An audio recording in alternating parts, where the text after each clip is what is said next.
روٹی جیسی ملے وہ کھا لیں، اور پانی میں کوشش کریں کہ اچھے سے اچھا ہو. اس کا معنی منرل واٹر نہیں ہے، اچھے سے اچھے پانی کا. رسول اکرم صلی اللہ علیہ وسلم جیسا ملتا تناول فرما لیتے، لیکن پانی کے لیے آپ خاص کنویں پر بھیجتے، فلاں جگہ سے پانی ہمارے لیے لاؤ. پانی خاص پینا اللہ کے نبی کی سنت ہے، اور کھانا جیسا مل جائے بس گزارا کرنا اللہ کے نبی کی سنت ہے. اور نیچے بیٹھ کے کھانا ہمارے پیغمبر کا طریقہ ہے. کھانا کھا لیں، میں ٹیشو استعمال کرنے سے منع نہیں کرتا، لیکن کوشش کریں کہ اپنی انگلیاں چاٹ لیں اور اس کے بعد دھو لیں، اور دھونے کے بعد پھر ٹیشو استعمال کر لیں. کون منع کرتا ہے؟ انگلی کو چاٹنا آیت نہیں ہے. آپ صبح اٹھتے ہیں اور اپنا منہ صاف کرنے کے لیے ٹوتھ پیسٹ استعمال کرتے ہیں، پھر نکالتے ہیں، پھر ڈالتے ہیں، پھر نکالتے ہیں، پھر ڈالتے ہیں. کوئی بھی نہیں کہتا بری بات ہے.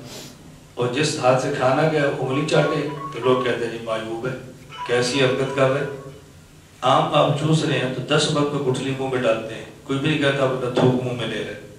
اور جب نبی کی سنت انگلی چاٹنی ہوتی ہے پھر کہتے ہیں لوگ کیا کہیں گے.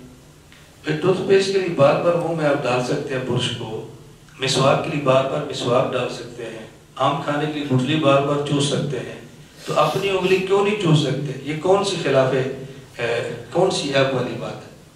میں اس لیے گزارش کرتا ہوں، ہمارا تعلق بہت بڑی سرکار سے ہے، اس لیے ہمیں وہ کام کرنے چاہیے جو بڑوں کی نسبت والے لوگ کرتے ہیں. ہمارا اٹھنا بیٹھنا ایسا ہونا چاہیے.